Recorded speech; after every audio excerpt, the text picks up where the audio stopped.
the exact question. I'll try to. I'll take a stab at it. So, the internet broke data, right? It basically made us watch more cat videos or Roblox or whatever.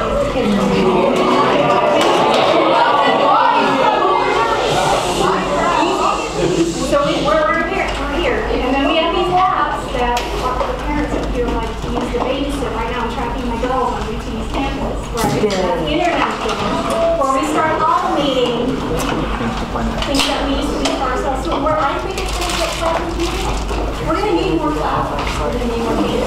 We're going to need more real estate. Does that make sense? Houses, data centers. And we're going to need computers to be even smarter, faster, and smaller. Because guess what? We only have so much real estate, right? Again, we're going to surpass our own infrastructure without buildings and servers and stuff. We're going to surpass our own ability of being able to host some really cool applications you guys need to build, right? So I think we're going to have to automate and get to that next level of internet. I don't know if they call it cloud or vapor or what, but I think we're going to get to that piece.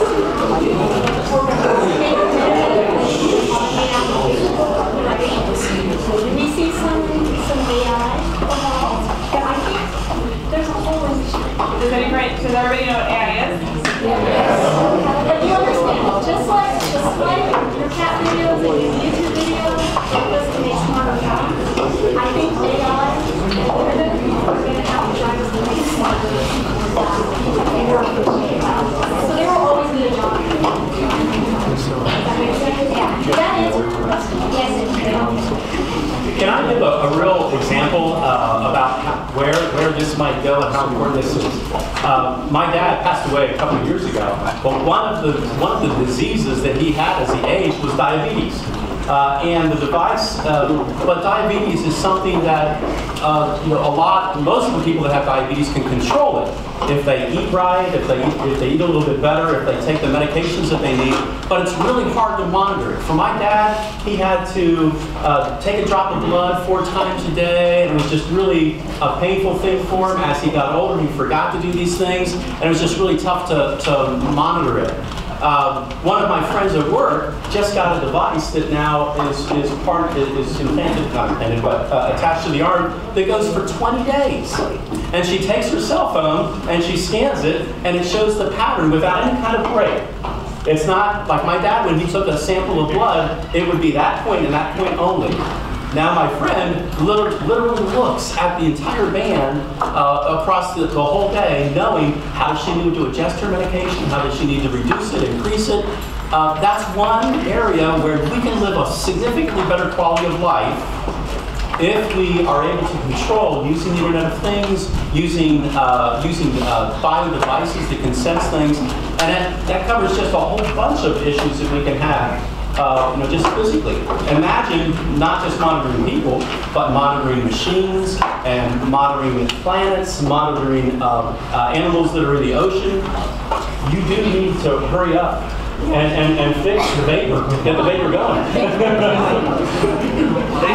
think it would be great to add, some of Mitel's existing customers are actually using devices like that to help them, and our technology is powering that. So they are, we have a pest control company that actually has devices out in parks, so the large parks like Disney, and they have pest control. And instead of having to go monitor every single one of those traps to see if it's caught a mouse, they're looking to monitor that using an IoT and send messages to people in the company to say you might want to go check this trap. So I mean that's the kind of thing that we can power. So any other questions? What's the next question we have?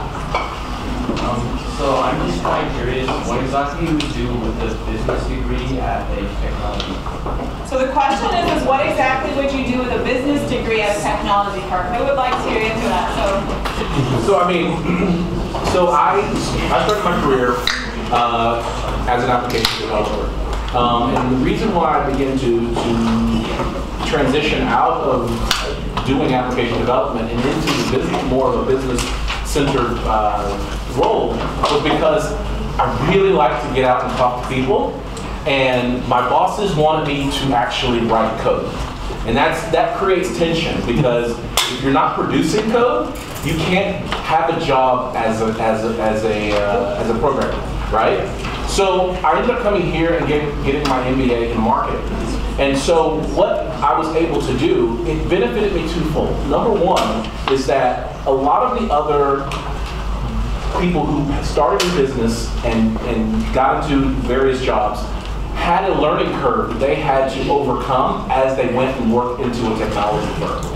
But because I was embedded in a role for 6 years, writing code and having all of my friends, we were talking about the latest technologies, the learning curve for me was a lot flatter because I was already working with the technologies that we were talking about in the technology company that I worked for.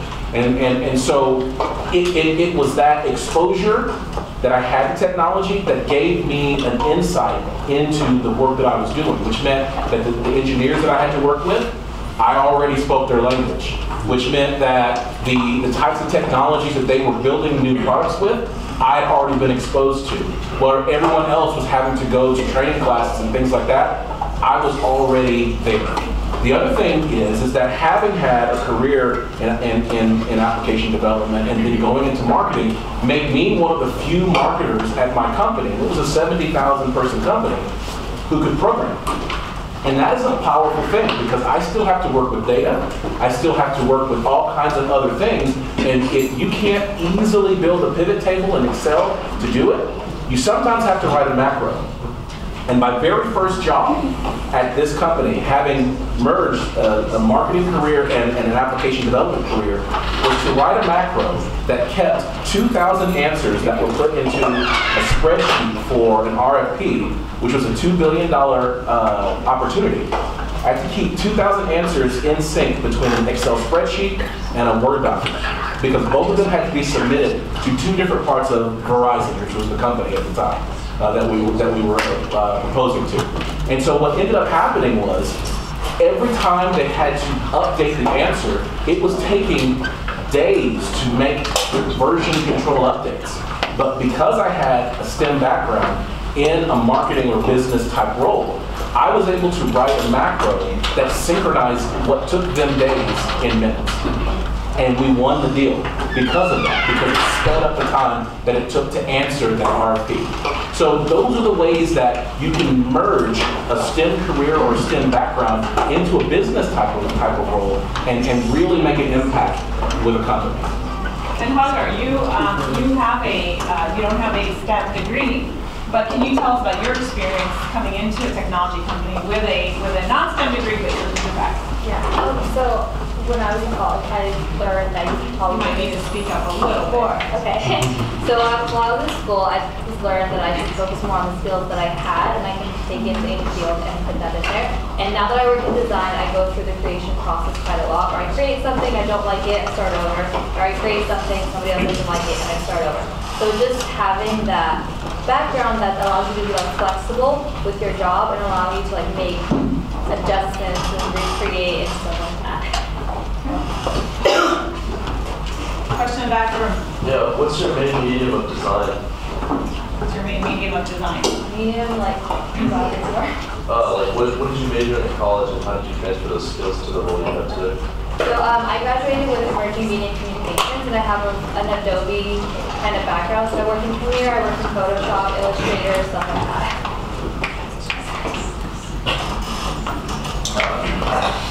How do you think 5G is going to affect STEM careers? How do you think 5G is going to affect STEM careers? Would you like to just have a answer on that?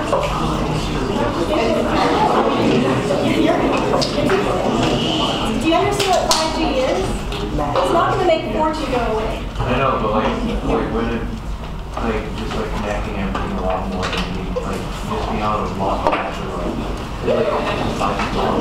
You're still going to need people who know how to extend those networks. You're still going to need people who make use of those networks and create apps that people can manage those cross capabilities. It's just almost like they're giving you additional tools. Does that make sense? So if anything, they've taken the highway and they made it into a tollway so that you can drive faster. Don't drive faster. Yeah, so I just want to add something to that. This actually goes back to the question, a very interesting question you asked at the beginning about IoT and cloud computing. One of the things that I'm sure you guys have noticed is, everyone here knows what IoT is, Internet of Things? Yes?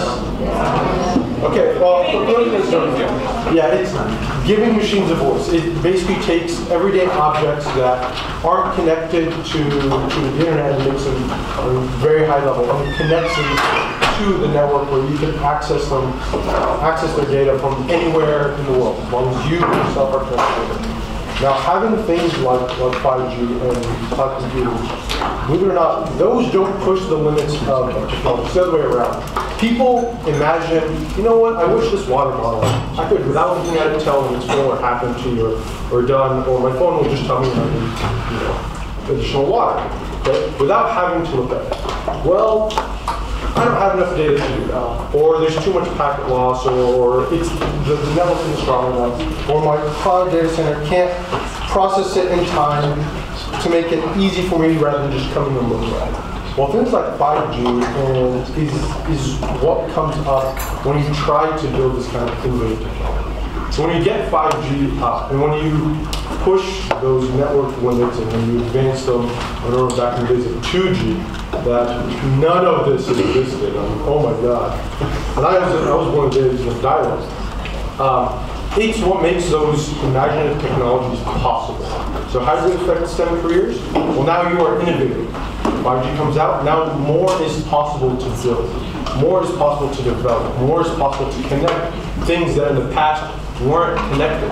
I mean, Shirley, you were talking about how being able to track your kids now. 10 years ago, you couldn't do that. We've never been able to do that. 20 years ago, people would have thought this was a sci-fi movie that happened. That's what happens to STEM. STEM is what builds those innovative and imaginative technologies that then demand the next level networks, 5G. And to bring the Internet of Things to a more real example that a lot of you may be familiar with is, how many of you guys have a Nest device at home that manages your temperature, thermostat? Or a Ring doorbell that rings the phone, the picture of who's at the door, right? That is stuff that is only possible, that is Internet, that right there. You guys are pretty hyper. I think we may not give them Coke before they get in there. Sodas. But that's the kind of stuff that's Internet of Things. So now, imagine what other opportunities could come up from that. So I just want to add one more thing to that. If you think about your Nest thermostat or your Ring device, those are being powered by your Wi-Fi within your house. But as we see the proliferation of IoT, it's got to go farther afield. And if you've got devices that are out in the field, how are they going to connect back to the internet? They have to do it through cellular technologies, right? I mean, that's the way you do it, because the Wi-Fi doesn't go on forever. But if you've got more devices using bandwidth within cellular networks, then what happens to us who need to make phone calls on those same networks? So 5G, like Shirley was saying, opens up that pathway for all of us now so that we can continue to make phone calls or have video calls or use the technologies that come with this device, but also gives us all the foundation to be able to make those things that we need to put sensors out into the field to make our jobs easier, our lives safer, and all of those things with high bandwidth video and those types of things that we can imagine possible. So I think it's one of those ramps that gets us to a whole new set of solutions that make the types of stuff that hopefully you guys will be building better for all of us all over the world. So one of the fascinating things about our jobs is there's always going to be a next. When I first graduated from college, I went to work for a company called AT&T Bell Laboratories. And I was working on one of these high-profile projects called hybrid fiber coax, because before that time, everything was by wires. You had to run a wire to translate data from one place to another.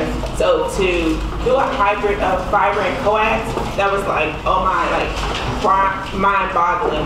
And then we went to optical, then we went to 2G. So there's always going to be a next thing after 5G. 5G is the cool thing now. But we're always learning another technology that's going to improve communications globally. I'd like to add to that. So that's the thing when it comes to STEM careers. If you take up a career in STEM, you not only, it's not sure shot that you only contribute to computer science. You could be contributing to medicine. You could be contributing to business.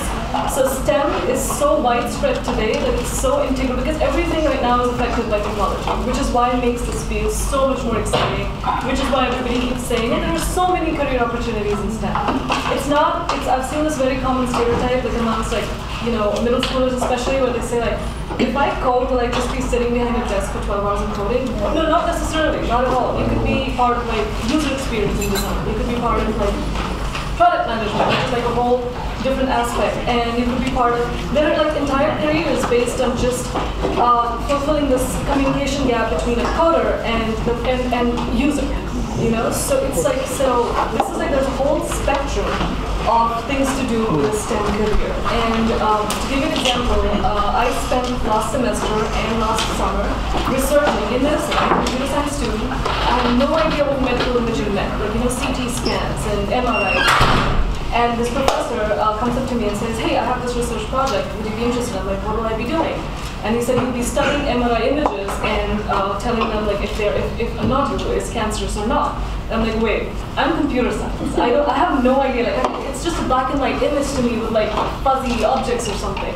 And he's like, no, you would be coding, and you would be using artificial intelligence to see and match them up with what radiologists would say. So it's so interesting and it's so diverse that what you could be doing with a STEM degree these days.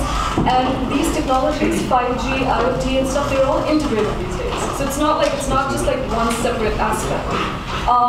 Washing machines, right? Who would have thought like washing machines would have internet? But now you have LG and all these companies putting in internet in a refrigerator and saying, oh, you know what, whatever items you have inside, you sense them for you and you tell you the recipe that you can make. That's very smart because okay, so if I have marinara sauce, I now know I can make pasta and like stuff like that. So and that again, it broadens out and you find different aspects of that in artificial intelligence and machine learning. So it's all integrated and it's all developing. And you never know, like even 4 or 5 years down the road, there could be some other technology that you guys will be answering questions about. So it's all of that. Yeah, we'll be answering questions about. Yeah. Next question. I think you had a question right here. How big is Mitel? How big is Mitel? So Mitel is about roughly 3,000 employees globally.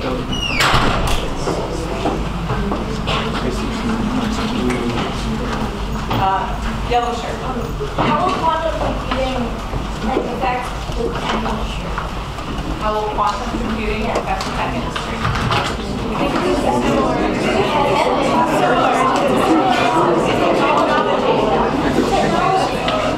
Guys, whenever a question comes up, let's try and make sure we have a chance to answer. So quantum computing, do you want to So right? Who plays sports here? Give me an example of a sport you play. Yeah, basketball. Okay, what do you do to jump higher? What are the types of things you do to jump higher?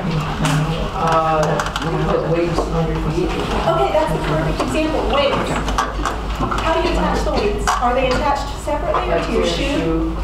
So the reason I'm repeating on it for a second, all quantum technology is it's a tool to get him to do something he needs to do faster. Does that make sense? To make the technology accessible. So quantum technology, no try to use quantum technology when you want to use the next level. And this is the research network that I work. How do you network these technologies together to make the next big thing, the next big platform, the next big platform?